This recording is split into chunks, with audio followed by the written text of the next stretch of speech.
This past year in Mario Kart news has been some of the most exhilarating in the history of the game. The exponential improvements to the Booster Course Pass over the past 4 waves have restored so much joy and novelty to this game. But with only 2 waves left, the discussion for these last 16 tracks is only revving up. So today, let me walk you through exactly which games these tracks will be coming from, what tracks have the highest likelihood of returning, and why exactly the first cup of Wave 6 might be the best in the entire Booster Course Pass. So before I begin, I do want to let you know there will be major spoilers for the Booster Course Pass ahead. If you don't want to be spoiled, this is your last chance. So starting off with the most reliable leak that makes all of my predictions possible is the prefix leak first discovered when the first wave dropped. This leak has correctly predicted the placements and games of origin for each track since. Well, maybe not exactly. You see, Wave 2 is entirely correct, but Waves 3 and 4 have been slightly off. You see, Wave 3's tracks moved around slightly, replacing one of the GameCube tracks for Maple Treeway. And Wave 4's tracks supposedly stayed the same, but again, were just moved around within Wave 4. You can't exactly tell because it was just the prefix for the game in which those tracks came from. But prediction-wise, this doesn't really make any of a difference. The number of tracks from each game has basically stayed the same. So for the first 4 waves, this entire leak has been correct on what games each track will come from, except in the case of Wave 3, where supposedly Maple Treeway replaced one of the GameCube tracks. Now, if we take a look at the prefixes for Wave 5, you'll see that the Feather Cup includes a new Tour City track, a Wii track, a GBA track, and another Tour City track. The Cherry Cup includes a Tour track, a GameCube track, an SNES track,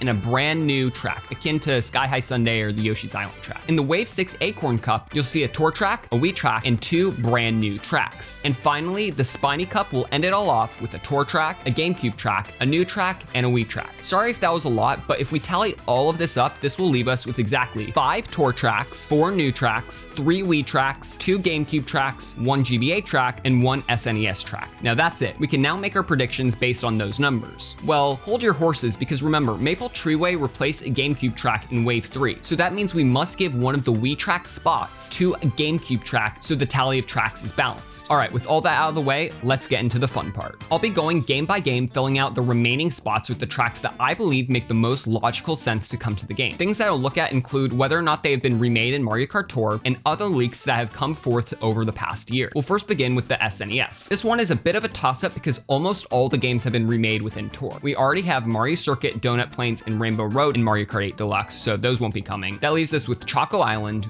Ghost Valley, Vanilla Lake, and Koopa Troopa Beach. We already got Choco Mountain in Wave 1 and Boo Lake in Wave 3, so those kind of don't seem likely, but we also got Snowland in Wave 2, which should lean me towards putting in Koopa Troopa Beach, but there is a big advertisement near the starting line of Coconut Mall that leads me to believe that Vanilla Lake stands a better chance at being added than Koopa Troopa Beach. So lock it in, Vanilla Lake will be our final SNES track. Next is GBA, and I won't spend too much time on this one because it's basically all but confirmed to be Sunset Wilds, due to the audio leak which has correctly predicted so many tracks, including weird ones like Rock Mountain and Peach Gardens. If Sunset Wilds isn't in this game, I would legit sell all of my investments, quit YouTube, and become a circus clown for how incredibly dumb and stupid I'd look for locking this track in. This is the biggest lock in the entire Booster Course Pass. Well, maybe besides the city tracks, but you know. We'll then be skipping over to Mario Kart Wii, which only has 2 more remaining tracks. Every Wii track that is not in Mario Kart Tour has already been added, except 2, Koopa Cape and Rainbow Road. Not to mention that Koopa Cape has already been rumored to be in the past since the banner leak, alongside other tracks like Waluigi Stadium and Sunset Wilds. It also makes sense since the final track in the past is rumored to be a Wii track, so Wii Rainbow Road would make a lot of sense. But we'll get to the placements later on. Also, just a little anecdote, this video was recorded before Dry Dry Desert was teased to be coming to Mario Kart Tour. Is it possible that it is added to the Booster Course Pass? Completely. Do I think it will? No. Koopa Cape being on the banner leak makes it hard for me to justify replacing it, and I extremely doubt that the last course in the pass would be anything other than Wii Rainbow Road. So it's definitely possible that it gets added, but I'm still leaning more towards Koopa Cape and Rainbow Road. Alright, back to the video. GameCube tracks also seem to be extremely easy to predict, since there have only been 5 tracks added to Mario Kart Tour, and 2 of them are already in the game, Baby Park and Yoshi's Circuit. So the remaining GameCube tracks would almost have to be Daisy's Cruiser, DK Mountain, and Dino Mountain. This late in the pass, I highly doubt they're working on any new remakes for tracks, because they're probably too busy working on new tracks, so it would make sense that these are the courses from Double Dash. Oh, what's that? A segue? Now here's the juicy stuff, the new tracks. Right now, there's only 1 new track in Tour that is yet to make its way to the Booster Course Pass, and that is Piranha Plant Cove. That still leaves us with 3 more tracks, and we have no way of knowing what those could be. Or do we? Well, thanks to this website called APIKartTour.com, MarioKart.net, we can see what data mined files appear within Mario Kart Tour. This goes for both carts, characters, and, well, you guessed it, tracks. This is how the Yoshi's Island track was leaked, because people found a track file called mob.ya, and YA was easily figured out to be Yoshi's Island. So Mac, what exactly are these track file names? Well, I'll tell you, but before you do, I must ask one thing of you. Subscribe. Did you do it? You better. All right.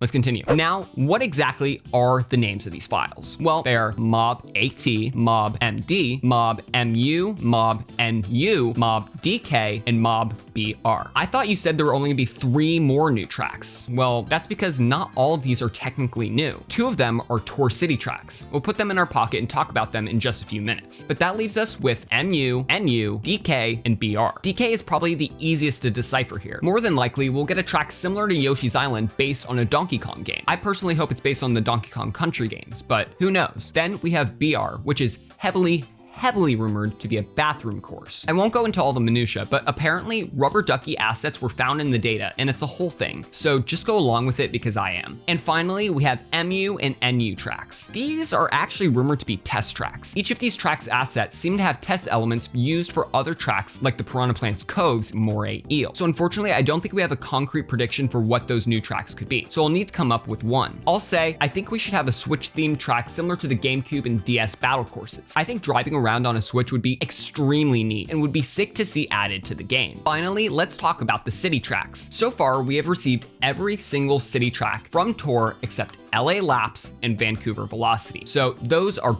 basically shoo-ins. But that leaves us with 3 remaining city tracks. Remember mob.at and mob.md? Well, those are actually 2 of the final 3 city tracks. AT has columns in it according to the data mine, so I think it is extremely likely we get an Athens-based track. And MD, on the other hand, doesn't seem to have any concrete assets that we can really point and like see what it is, but I can't seem to find any other city whose initials lines up with MD, so I'm gonna go with Madrid. And finally, we have 1 city track left. And while we don't yet have info on whether or not this track is coming, I'd say it's likely to be a Cairo track, since every other landmark on Mario Kart Tour's promotional material has been added except the pyramids. So we have officially gone through and selected what tracks will come to Mario Kart 8 Deluxe final 2 waves of the Booster Course Pass. Finally, let's fill out the remaining 4 cups with these tracks. First is the Feather Cup. I believe its first tour track will be LA Laps to kick off summer in Wave 5. Next will be Koopa Cape from Mario Kart Wii, Sunset Wilds from GBA, and Cairo Chase from Mario Kart Tour to finish it off. Next is the Cherry Cup. It will start off with Athens Acceleration, go straight into Dino Dino Jungle, go over to SNES's Vanilla Lake, and finish off with a brand new track, Piranha Plant Cove. The 6th and final wave of the pass will start off with the snowy Vancouver Velocity, move over to the one and only DK Mountain from Double Dash, taking the place of a Wii spot, because remember, Maple Treeway took over a GameCube spot, so we gotta replace a Wii spot with a GameCube track. Then we'll launch down the Loo into the brand new Bathroom Blitz, and finish it all off on the Donkey Kong Country themed track called, well, Donkey Kong Country. And then finally, the Spiny Cup will kick off with Madrid Motorways, then we'll go take a ride on Daisy's Cruiser, drive around on the one and only Joy-Con Junction, and finally finish it all off on Wii Rainbow Road. What are your thoughts on my predictions? I think they're pretty spot on, but if you got any holes to poke in my arguments, please let me know in the comments below. I'd love to discuss this all with you guys, so,